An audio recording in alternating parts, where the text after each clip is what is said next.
Question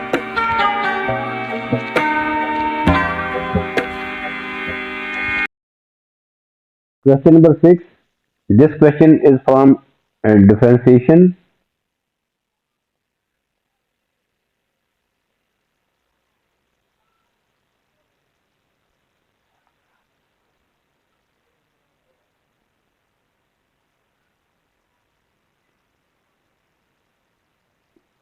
The line 3y plus x is equal to 25.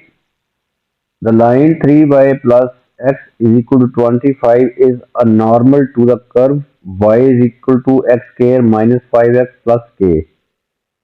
This is a normal. This equation is of normal.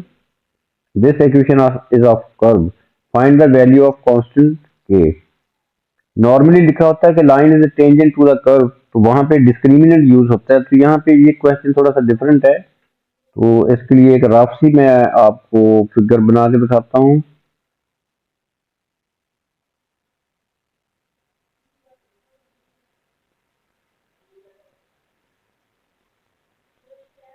Let this is the curve, quadratic curve.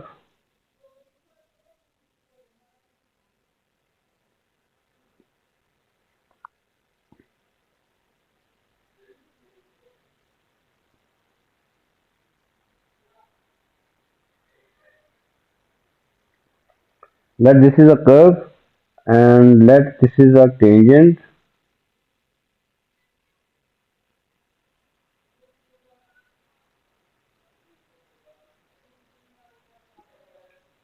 This red line is a tangent। अब इस tangent के ऊपर एक normal, वो normal होगा, normal is perpendicular to this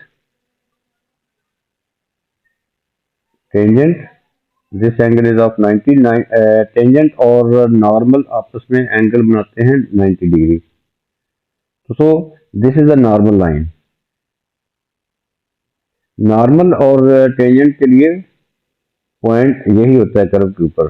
curve के ऊपर tangent भी इसी पॉइंट पे और नॉर्मल भी इसी पॉइंट पे है। तो नॉर्मल की लाइन जो है ये गिवन है। This is a normal। Keep it in your mind that this diagram is not drawn to a scale, just आपको समझाने के लिए है। Normal to the curve, curve की इक्वेशन ये गिवन है। Find the value of constant A. सबसे पहले हम देखते हैं कि ये नॉर्मल का ग्रेडियंट क्या है। तो इसको हमने स्लोप इंटरसेप्ट फॉर्म में लिखना है, y is equal to m x plus c form में लिखना है, ताकि हमें ग्रेडियंट विजिबल हो जाए नॉर्मल का। तो सो इस इक्वेशन ऑफ लाइन को हम इक्वेशन ऑफ नॉर्मल को हम इक्वेशन ऑफ नॉर्मल है 3y plus x is equal to 25। यहाँ से y को हम बनाएंगे सब्जेक्ट, y को सब्जेक्ट बनाएंगे तो y आ जाएगा हमारे पास यहाँ से 3y is equal to minus x plus 25। y जो है ये 3 जो है दोनों टर्म्स को, राइट वाली टर्म्स को डिवाइड कर देंगे, कर देगा 3। तो वी गेट -1/3x प्लस 25/3। अब हमारे पास ग्रेडियंट विजिबल हो गया नॉर्मल का -1/3। ये ग्रेडियंट किसका है? नॉर्मल का, इसका ग्रेडियंट है नॉर्मल लाइन का -1/3। तो ग्रेडियंट ऑफ टेंजेंट क्या होगा? Negative reciprocal of this, because tangent और नॉर्मल आपस में परपेंडिकुलर है। तो ये ग्रेडियंट नॉर्मल का है, तो ग्रेडियंट ऑफ टेंजेंट क्या होगा? Gradient of tangent negative reciprocal of -1/3, that is 3। Let this is equation 1 for reference। अब हमारे पास कर्व की इक्वेशन है। कर्व की इक्वेशन हमारे पास है y is equal to x square minus 5x plus k. अब इस कर्व को डिफरेंशिएट करेंगे विद रिस्पेक्ट टू x, तो वो ग्रेडियंट ऑफ टेंजेंट आ जाएगा।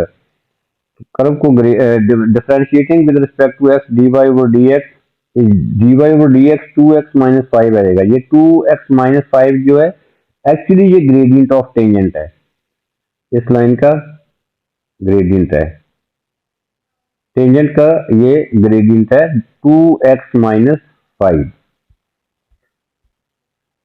तो ये let this is equation 2. This is the gradient of tangent, या इसको ऐसे लिख लेते हैं, ग्रेडियंट ऑफ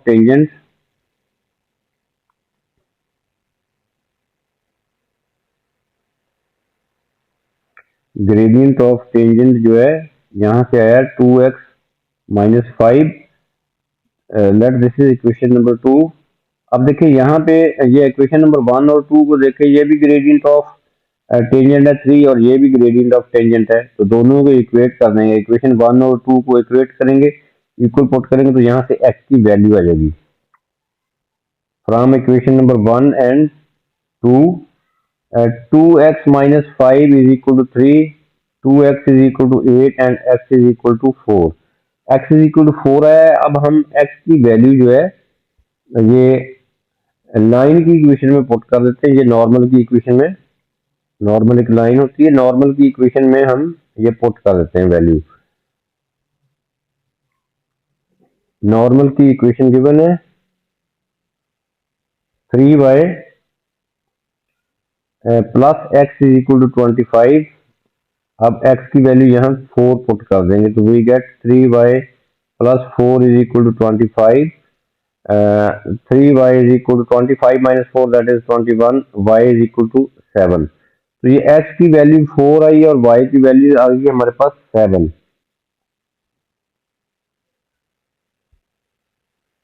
ये एक्चुअली ये पॉइंट आया, ये इस पॉइंट के कोऑर्डिनेट्स हैं. ये पॉइंट है कर्व के ऊपर, इस कर्व के ऊपर ये जो पॉइंट है, यहाँ पे टेंजेंट भी इसी पॉइंट पे और नॉर्मल भी इसी पॉइंट पे है. तो इस पॉइंट के कोऑर्डिनेट्स हमारे पास आ गए हैं x इज इक्वल टू 4 और y is equal to 7. This is the point on the curve.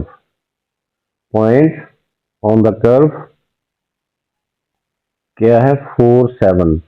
अब since this point lies on the curve, क्योंकि ये पॉइंट कर्व के ऊपर लाई कर रहा है, अब हम ये पॉइंट पुट कर देंगे कर्व की इक्वेशन में. x और y की वैल्यू यहाँ पुट कर देंगे तो आराम से k की वैल्यू हमारे पास आ जाएगी. तो कर्व की इक्वेशन है,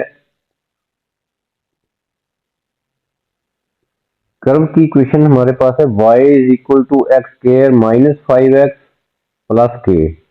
अब x की वैल्यू 4 और y की वैल्यू 7 पुट करेंगे यहाँ पे.